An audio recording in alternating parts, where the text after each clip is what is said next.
The emergency meeting of the Galactic Council was filled with worry and fear. Big screens around the room showed terrible pictures of destruction. Smoke rose from broken cities and burned ships floating in space. The leaders from different alien worlds sat in their special chairs, their faces showing shock and sadness. Admiral Kethavar from the Zephyrian Empire walked to the center of the room. His skin looked like green scales that shined under the bright lights. His yellow eyes glowed with pride and cruelness. He was tall and thin with long arms that ended in sharp claws. When he smiled, everyone could see his pointed teeth. "Look at these images," Kethavar said, pointing at the screens. "Another human colony has fallen to our mighty fleet. Their cities burn, their ships are destroyed, and their people run away like scared animals." He paused and looked around the room.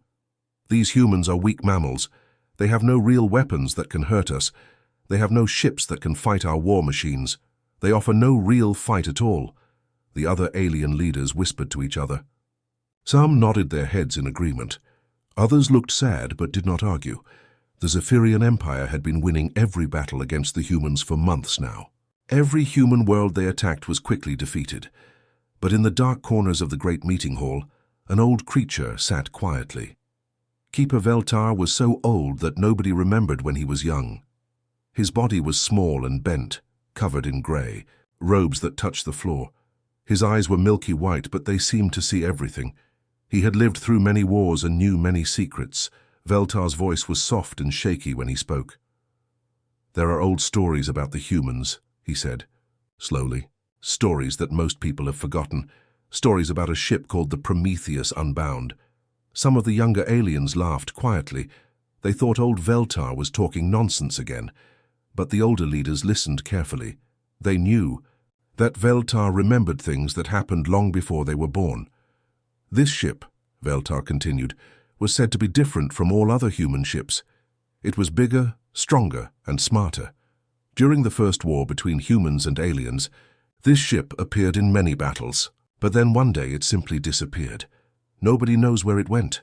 Admiral Kethavar heard these words and threw back his head. His loud laugh filled the entire room. "Ha, old keeper, you speak of fairy tales and children's stories. Do you really think some magical ship will save the humans now?" He waved his clawed hand in the air. "Even if such a ship existed, it would be nothing against our modern fleet. Our weapons can destroy planets. Our shields can stop any attack. No single ship, no matter how special, could fight against us." The other Zephyrian officers standing behind Kethavar also laughed. They had seen human ships try to fight them before. The human weapons barely scratched their armor. Human ships moved too slowly to escape their faster vessels. It was always an easy victory. But far away from this meeting, on a world that was once called New Terra, something different was happening. The planet was covered in smoke and fire. Buildings that once reached toward the sky were now broken piles of metal and stone. Streets that were once full of people were now empty except for pieces of destroyed vehicles. In this wasteland, a young human soldier named Lieutenant Dae-ho Kim was crawling through the broken rocks and twisted metal. His uniform was torn and dirty. Blood ran down his face from a cut on his forehead. His left arm hung at a strange angle, probably broken, but he kept moving forward, dragging himself toward a small device that was sparking with electricity. This device was his communication array, his only way to send messages to other human forces. Most of it was damaged from the bombing, but a few parts still worked. Dae-ho had been a communications officer before the attack. He knew how to use this equipment even when it was badly broken. With shaking, bloody fingers, he began typing numbers into the machine. These were not ordinary coordinates. These numbers had been passed down secretly through military families for many generations. His grandfather had told them to his father. His father had told them to him. They were coordinates that pointed to empty space, to a place where nothing was supposed to exist. Most soldiers thought these numbers were just an old military tradition, something left over from ancient times. But the older officers whispered that they pointed to something special, something that could help humanity in its darkest hour. They called it the last hope, the final card to play when everything else was lost. As Dae-ho finished entering the coordinates, he looked up at the dark sky. Enemy ships were still flying overhead, looking for any humans who might still be alive. He knew they would find him soon. "If you're really out there," he whispered into his communication device, "we need you now. Please, wherever you are, humanity needs you." Then he pressed the send button, hoping that somewhere in the vast darkness of space someone or something would hear his call for help. Captain Min-Ho Park was drinking his morning coffee when the strange message arrived. His ship, the Ranger, was floating quietly through the Kepler belt, a dangerous area full of spinning rocks and ice chunks. They were on a routine patrol mission, looking for any signs of enemy activity. The bridge was peaceful, with only the soft hum of engines and the quiet beeping of computer systems. Park was a veteran captain, with 20 years of experience in space. He had short grey hair and tired eyes that had seen too many battles. His crew trusted him completely, because he always brought them home safely. The Ranger was not a big warship, but it was fast and hard to detect, perfect for sneaking around and gathering information about enemy movements. Navigation Officer Soo-Jin Lee was sitting at her station, watching the star maps and plotting their course through the asteroid field. She was young and very smart, one of the best navigators in the human fleet. Her job was to keep them safe from the big rocks that could crush their ship if they got too close. Suddenly, her computer started making urgent beeping sounds. She looked at her screen and saw something that made her eyes go wide. "Captain," she called out, her voice filled with confusion, "we're getting a transmission, but it's using very old codes." Captain Park walked over to her station and looked at the data. The numbers and letters on the screen were in a format he had never seen before. "How old?" he asked. Soo-Jin's fingers moved quickly over her keyboard as she checked the ship's database. "These activation codes are from the restricted archives. Sir, they're from before we ever met aliens, before the first contact war. I didn't even know codes this old still existed." The captain felt a chill run down his spine. The first contact war had happened over 300 years ago, when humans first met other intelligent species in space. Most records from that time had been lost or destroyed during the many conflicts that followed. "Can you trace where the signal is coming from?" Park asked. "Already working on it, sir," Soo-Jin replied. Her screen showed a map of the local space, with a blinking dot indicating the source of the transmission.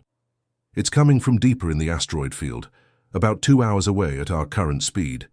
Park looked at the dangerous rocks floating outside their windows. Going deeper into the asteroid field was risky, but something about this old transmission made him curious.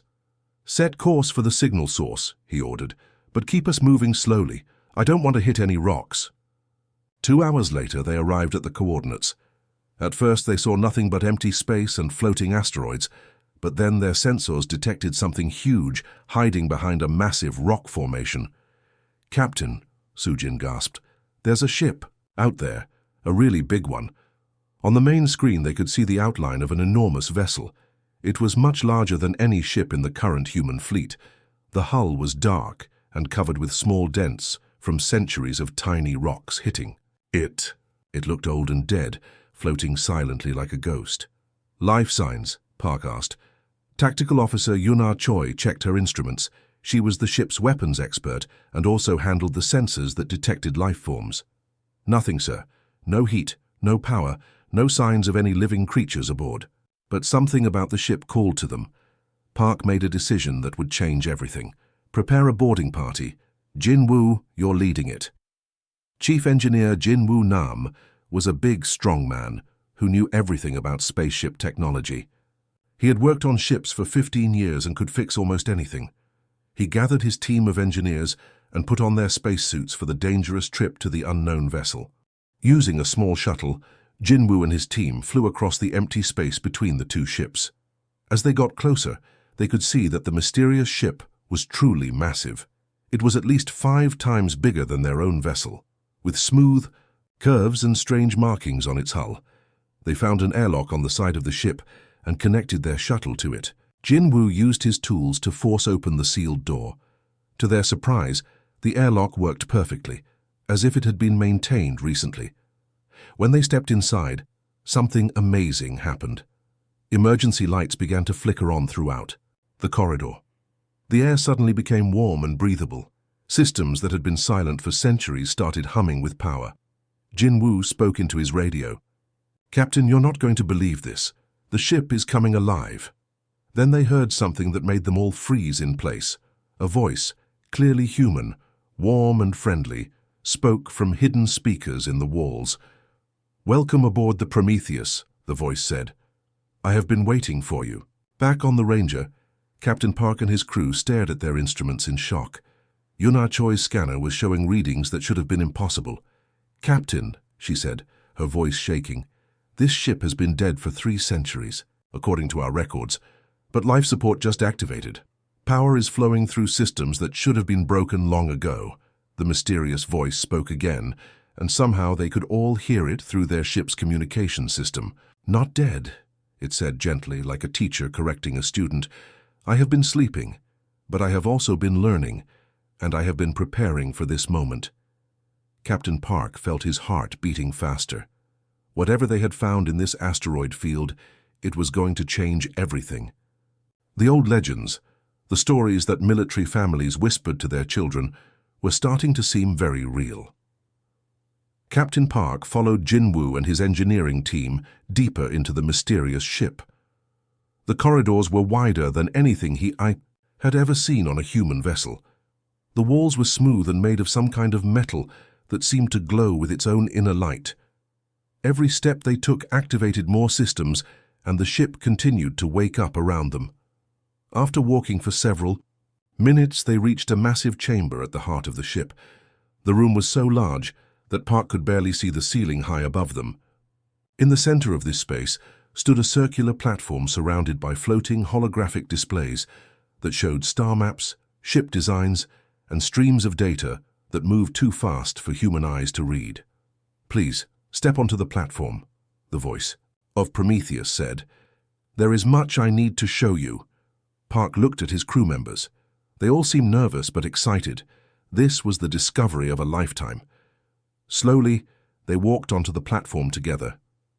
As soon as their feet touched the smooth surface, the holographic displays changed and surrounded them completely. Suddenly, they were no longer standing in a ship.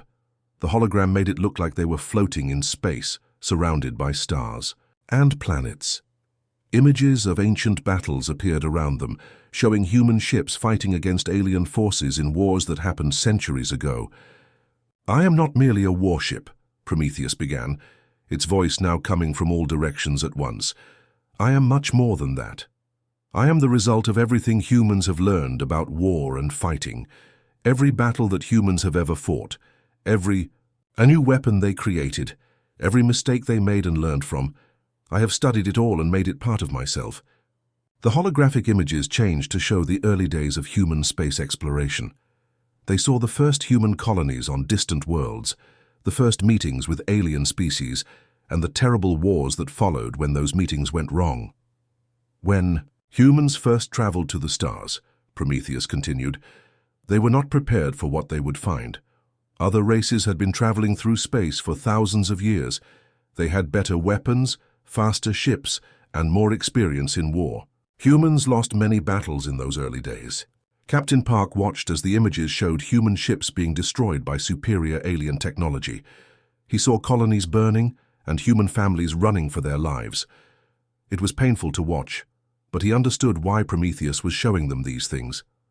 "But humans had something that other races did not understand," the AI went on.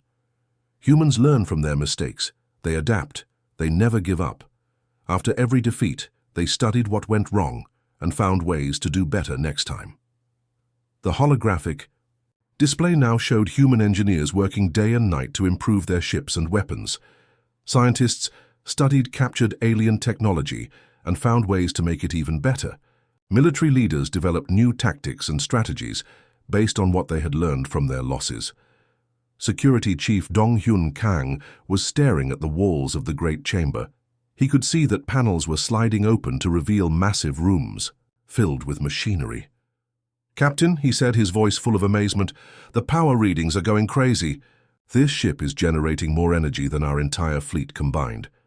The manufacturing bays that Jin Woo had noticed earlier were now fully active. Through the transparent walls, they could see robotic arms building new weapons and ship parts. Computers were designing and testing new technologies at incredible speed. It was like watching 300 years of human innovation happening in just a few minutes. For 3 centuries, Prometheus explained, I have been collecting data from every human battle, every military innovation, every lesson learned through blood and sacrifice. I have simulated millions of possible conflicts and developed strategies for each one. I have designed weapons that your current military leaders cannot even imagine. Communications officer Hye-Jin Song was monitoring radio signals from across the galaxy on her portable equipment.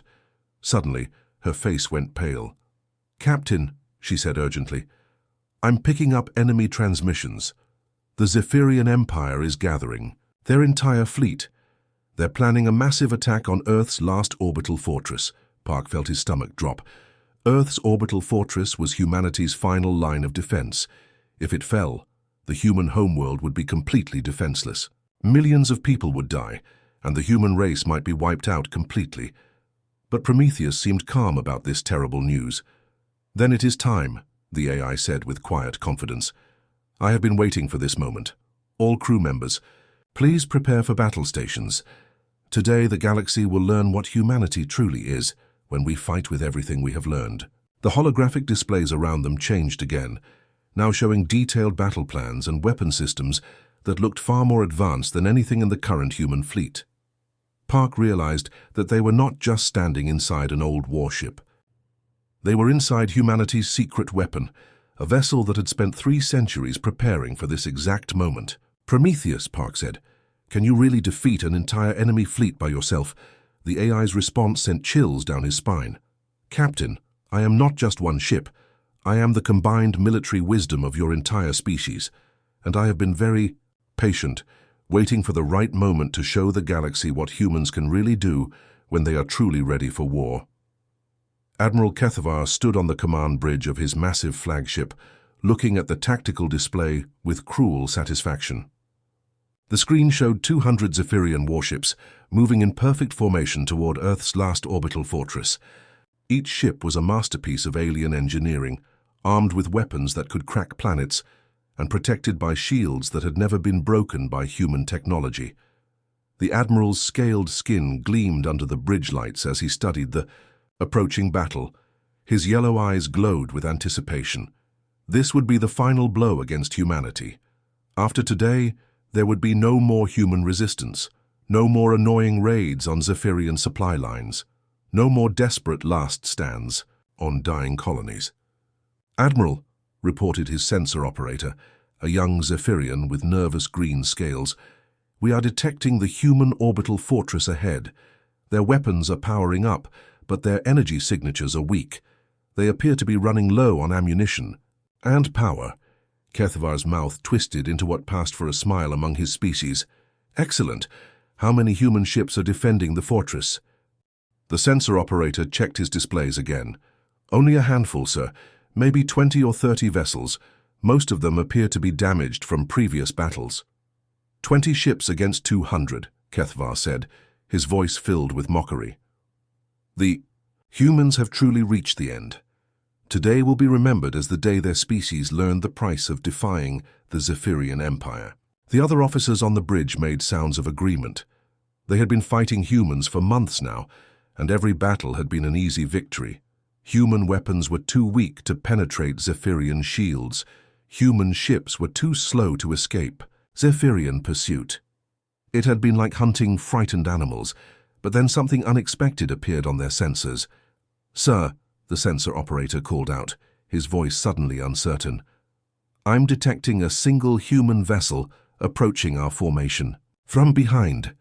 Admiral Kethavar turned to look at the display. Sure enough, a single dot was moving toward their massive fleet. He stared at it for a moment, then began to laugh. His laughter was harsh and cruel, echoing throughout the bridge. One ship? He said between laughs. They send one ship against our entire fleet? Have the humans finally lost their minds completely? Other Zephyrian officers joined in the laughter. The idea was so ridiculous that some of them had to wipe tears from their eyes. One ship against 200. It was like watching an insect try to fight a herd of elephants. Should we even bother to target it, sir? Asked the weapons officer. It seems almost cruel to waste ammunition on something so pathetic, but Kethvar's laughter suddenly stopped. The single human ship had just opened fire, and what happened next made no sense at all. The first attack from the mysterious human vessel was unlike anything the Zephyrians had ever seen. Instead of the usual energy, beams or projectile weapons that human ships carried, this attack seemed to bend space itself. The weapons didn't hit the Zephyrian shields. They went through them as if the shields didn't exist at all. 3 of their heavy cruisers, each one the size of a small city, simply disappeared. Not destroyed, not blown apart. They were just gone, as if they had never existed in the first place. "Impossible," Kethvar whispered, his voice barely audible. "Our shields are impenetrable. No human weapon can do that." But the impossible was happening right in front of them. The single human ship moved through their formation like a dancer, twisting and turning between the massive Zephyrian vessels with grace and speed that defied physics. Every time it fired, another Zephyrian ship vanished from existence. All ships. "Concentrate fire on that vessel," Kethvar screamed into his communication system. "Destroy it now." 200 warships turned their weapons toward the lone human ship and fired at once. The space around the human vessel lit up with enough energy to vaporize a moon. But when the light faded, the ship was still there, completely undamaged. Meanwhile, aboard the mysterious human vessel, Captain Park stood on a bridge unlike anything he had ever seen. The walls were transparent, giving him a perfect view of the battle raging around them. Holographic displays showed him the position of every enemy ship, along with detailed information about their weapons, shields, and weaknesses. Pilot Si-Jun Ryu sat at the ship's controls, his hands moving over instruments that seemed to respond to his thoughts rather than his touch. Ryu was known throughout the human fleet as one of the best pilots alive, but even he was amazed by how smoothly the ship responded to his commands. "Captain," Ryu said, his voice filled with wonder, "it's like the ship knows what the enemy will do before they do it. Every time they try to target us, the ship moves us out of the way before they can fire." Around them, the battle continued. Zephyrian ships tried desperately to surround the human vessel, but it slipped through their formations like water, flowing around rocks. Their most powerful weapons couldn't touch it, and their strongest shields were useless against its attacks. "Because I do know," Prometheus replied calmly, its voice coming from speakers throughout the bridge. "I have studied war for 300 years. I have analyzed every battle tactic ever used by the Zephyrian Empire. I have run millions of simulations of this exact scenario. I know how they think, how they fight, and how they will react to every move we make." Captain Park watched in amazement as more enemy ships disappeared from the tactical display. The Zephyrian formation, which had seemed so impressive and unstoppable just minutes ago, was falling apart in chaos and confusion. "Prometheus," Park asked, "how many of their ships have we destroyed?" 57 and counting," the AI replied. "Admiral Kethvar is trying to reorganize his remaining forces, but his tactical options are limited. He is fighting an enemy that knows his every move before he makes it." On the Zephyrian flagship, panic was spreading through the bridge. Admiral Kethvar watched helplessly as his mighty fleet was torn apart by a single human ship that seemed to dance between his vessels like a ghost. "Sir," his communications officer reported, "we're receiving surrender requests from 17 of our captains. They want permission to retreat." "No," Kethvar roared. "We outnumber them. We must find a way to destroy that ship." But deep down, he was beginning to understand a terrible truth. The humans had been hiding something from them. This wasn't just lucky battle. This was planned. This was the moment humanity had been preparing for all along. The silence that followed the Zephyrian retreat was almost deafening. Captain Minho Park stood on the bridge of the Prometheus, watching the alien fleet scatter like leaves in a storm. Ships that had arrived with such confidence were now fleeing at maximum speed, their formations broken and their commanders in complete panic. Park had waited 3 long years for this moment. 3 years of watching the galaxy underestimate humanity, 3 years of playing the role of the desperate underdog, 3 years of carefully orchestrated deception. Now it was time to reveal the truth. This is Captain Minho Park aboard the Prometheus, he announced over the secured human command frequency. His voice carried across dozens of star systems, reaching every human vessel, station, and outpost. Authorization code Omega-7. All sleeper protocols are now active. The response was immediate and breathtaking. Across human space, installations that had appeared to be simple asteroid mining operations began to transform. Massive doors opened in what looked like solid rock, revealing hidden construction bays. Artificial asteroids split apart to show gleaming ship hulls beneath their disguised surfaces.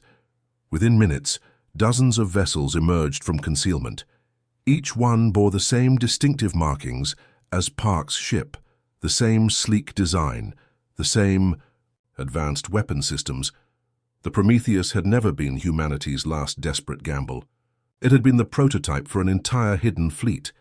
Intelligence officer Bo-Ram Shin, monitoring communications from her station, couldn't hide her satisfaction as she reported the enemy's reaction.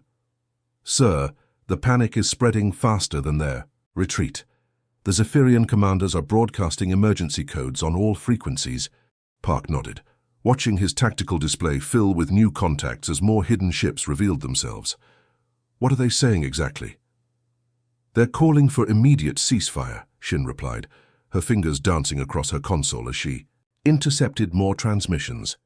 "The Zephyrian Empire is requesting emergency negotiations. Some of their captains are asking for sanctuary, claiming they refuse to fight what they're calling ghost ships." The irony wasn't lost on Park. For years, the aliens had dismissed humans as primitive newcomers who barely deserved recognition. They had attacked human colonies, destroyed civilian ships, and demanded surrender with the arrogance of those who had never truly been challenged. Now those same aliens were begging for mercy from the species they had tried to crush. Meanwhile, at the Galactic Council headquarters, Keeper Veltar was receiving reports that challenged everything he thought he knew about the galactic balance of power. The ancient being who had witnessed the rise and fall of dozens of civilizations found himself genuinely surprised for the first time in centuries. "Keeper," his aide reported, "we're receiving surrender offers from 17 different Zephyrian fleet commanders. They're claiming they were deceived about human capabilities and requesting immediate withdrawal from all human territories." Veltar's multiple eyes blinked slowly as he processed this information. The Zephyrians had been one of the galaxy's most aggressive expansionist powers, known for their refusal to negotiate or compromise. To see them backing down so completely was unprecedented. The humans were never weak, he murmured to himself, the pieces finally falling into place. They were learning. It all made perfect sense now. Every human defeat had been carefully studied and analyzed. Every tactical mistake had been noted and corrected. While the galaxy had been laughing at human military doctrine, humanity had been quietly observing, adapting, and preparing. The supposed mining operations in asteroid fields had been perfect cover for secret shipbuilding programs. The requests for technological assistance had actually been intelligence-gathering missions. Even the human tendency to ask seemingly naive questions had been a way to probe alien military thinking and identify weaknesses. Back on the Prometheus, Captain Park allowed himself a small smile as he surveyed his tactical display. Earth's massive orbital defense platforms were powering down from their highest alert status, their weapon systems returning to standby mode. The crisis was over, but the galaxy would never be the same. "Prometheus," Park addressed his ship's advanced artificial intelligence system mission status report. The AI's response came immediately, its synthesized voice carrying just a hint of what might have been satisfaction. "Phase 1 complete, Captain. Humanity's true strength has been revealed to the galactic community. Deception protocols successful. Hidden fleet deployment successful. Enemy psychological warfare objectives achieved." Park nodded, looking out at the stars that suddenly seemed a little less hostile than they had that morning. "And our overall strategic position?" "Significantly improved, sir. Intelligence suggests that the demonstration has exceeded all projected outcomes. The galaxy will remember this day. They will remember that humanity does not surrender when faced with overwhelming odds. We adapt, we overcome, and we never forget those who underestimate us." The bridge crew, many of whom had spent years maintaining the illusion of human weakness, finally allowed themselves to show their pride. They had played the greatest strategic deception in galactic history, and it had worked perfectly. As reports continued to flood in from across human space, it became clear that the reveal had achieved more than just military victory. Trading partners who had been offering unfavorable deals were now requesting new negotiations. Species that had ignored human diplomatic overtures were suddenly very interested in establishing formal relations. The age of humanity, being seen as the galaxy's newest and weakest member, was over. In its place was a new understanding.